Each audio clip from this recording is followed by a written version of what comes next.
Hello, leader. You've just tuned into another episode in our series that's all about hiring. In these episodes, we're cracking down on what's happening out there in the job market.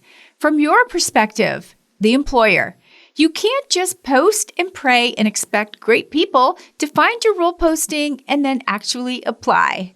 It takes way more than that to attract top talent to your small business. Remember, people are fed up with working at big corporations, so you're primed to offer wonderful career alternatives. Today, I've got some creative ideas for you to take action on so that you can stop wasting your time interviewing the wrong people. Oh, and be sure to take notice of the upcoming listener event. It's only a few short weeks away. Welcome to the Stacking Your Team podcast. If you are a woman who owns a small business and you'd like to learn how to lead your team so they don't need you to hold their hand, you are in the right place. I'm your host, Shelli Warren. I've led winning teams in retail, innovative technical teams at a Fortune 50 corporation, and coached many remote teams to win at work. And in case you're wondering, no one escapes team troubles, including me. You already know that the people side of running your business can be tough. I'm here to help. So let's jump into today's episode with a little reminder that the team that got you here may not be the team that will get you there. Before we crack open today's conversation, I want to invite you to a special listener event that we're hosting. It's your chance to tell me what you want from this show. You'll have two choices. Pick your best time to gather on a Zoom call, meet some fellow listeners, and then tell me what you want me to create for you here on the podcast. I mean, if you consider yourself a lifelong learner who's more than a casual fan of podcasts and someone who takes advantage of free podcasts to accelerate your success, I want to hear what you have to say. So grab your spot at stackingyourteam.com/earbuds. I can't wait to meet you. That's stackingyourteam.com/earbuds. See you there. Hiring is always a hot topic with my clients, but here's the thing. I'm so proud of them. They've truly evolved into leaders who know the value of having a solid and repeatable hiring process that attracts great candidates. They've learned how to position themselves well and then back it up by introducing Stacking Your Team's signature tools into their business that directly impacts their hiring, onboarding, retention, and the development of their team members. Each of them have introduced a leadership team to help with carrying the weight of people systems and operations, which frees up the business owner to go after new business or spend time with her family. You can refine your hiring strategy too. Here are 3 ideas to help you quickly confirm if you've got the best candidates invited to your interviews. Okay, here's my first idea that I'm going to share with you today to help you stop wasting time interviewing the wrong people. In addition to perfectly following through on your process to apply to your role postings, your candidates could be requested to provide a video. Here's what I mean by that. Consider adding a short video component into your candidate vetting process. Now, you would be consistent so that you can compare apples to apples, but essentially, you'd ask them a key question and put some parameters around how you'd like them to respond with a pre-recorded video. So it could look like this. In a 2 to 3 minute video, please introduce yourself and share one of your biggest accomplishments in your work experience to date. Tell us why this one accomplishment was so meaningful to you and others, and how it continues to steer you today. Now, you could also give some direction and permission to have your candidates record this on their phone, reinforcing that there's no need to have any high-level production.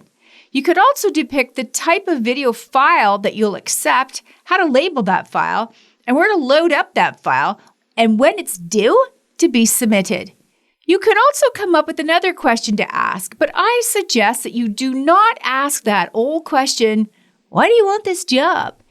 Save that for the in-person interview.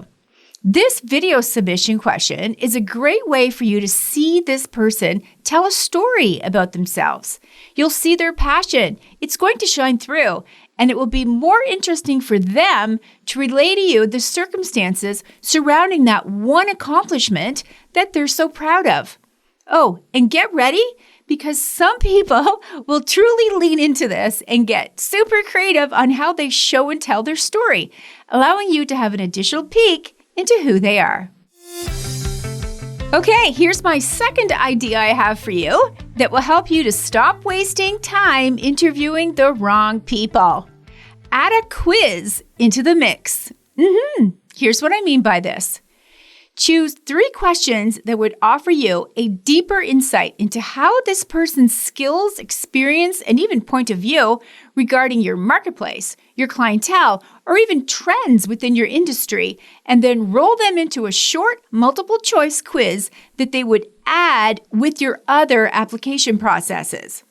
Now, you could argue that anyone can Google anything or ChatGPT anything to get a solid answer to a quiz.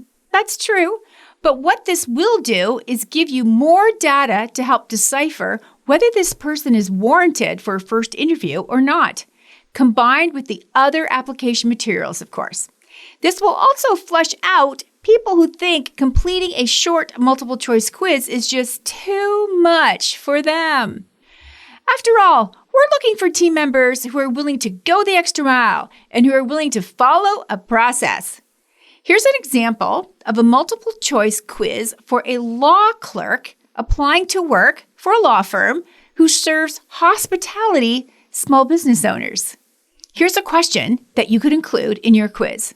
When reviewing a vendor contract for a small restaurant owner, which clause is most important to prevent unexpected costs?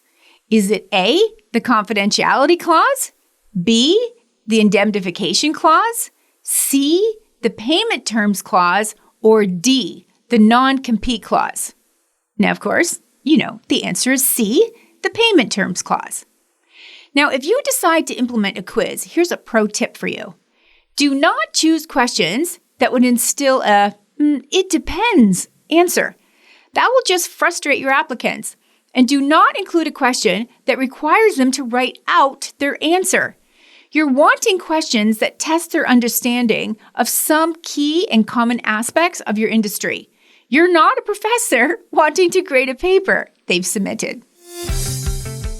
Okay, and here's the third idea I have for you to help you to stop wasting time interviewing the wrong people. Here we go. Look for social proof. Now, here's what I mean by that. Check out their current or former LinkedIn company pages to see how much interaction they did within that content. Check out their own LinkedIn profile to see what they share in terms of their own thought leadership and their mastery area. Now, while you're in LinkedIn, check their recommendations section of their personal profile. Are there any testimonials there? How about their photo? Does it match who the person was that appeared on that video that they submitted? And what are the companies and the organizations that they follow or personally support, either as a volunteer, a coach, a mentor, maybe a donor, or a committee member? Now, also while you're there, have a look at their awards or certificates that enhance their actual resume, and be sure to note and then discover any professional networks or communities that they're associated with. And do they engage in those communities? And of course, it's common practice now to visit other social media platforms where that individual resides. Now remember, these 3 extra strategies would help you to discern who you'd be interested in inviting to an interview. And some of you may think that having someone submit a video or take a quiz or take care to develop their LinkedIn profile and presence is what might be called applicant abuse. Yeah, that's a thing. Applicant abuse is a term used to describe over-the-top and unreasonable requests for candidates to complete with their competition in order to rise to the top of the pile and stay there. But I don't think applications or resumes alone can confirm whether you should spend any time interviewing someone. I want you to be excited about meeting your applicants, and I want you to have additional tools, information, and proof that you can dive into further at the interview, giving your applicants a chance to elaborate even further on what they submitted, in addition to the interview questions that you're going to ask them anyways. And also remember, each piece of information is just another data point. Collectively, they will help you to form your opinion of whether or not you or your team will invite them to an interview. I've got more episodes coming up for you all about hiring, firing, and building your very best team yet. Subscribe so you never miss an episode, and don't forget to grab your spot for the listener event at stackingyourteam.com/earbuds. I'd love to meet you and hear what you have to say about podcast content that you'd like me to create for you. So before I let you go, I also want to remind you that if you have a team of 5 or more and you'd like to stop searching around on social media platforms or trying to find a book on Amazon for your team and leadership advice, you are invited to join the Leadership Lab or work with me one-on-one, and I'll share my experience with you so that you can accelerate your ability to find, keep, and onboard your best candidates to join you, promote your top talent into leadership roles that free you up and get you out of the daily operation. Keep the people you want and release the ones you don't. Come on, together, let's build a team of highly capable and trusted people for your small business. Become a client, get the help you need, and then watch the improvements happen within your team that's going to spill right on over across your whole business. Apply directly from the website or the links that are in the show notes. You know, leadership can be exciting, challenging, and lonely at times, so don't go it alone. Let me help you create the team and the leadership structure that you've been craving. So until next time, remember, if you have a dream, you need a team. So let's get stacking yours today.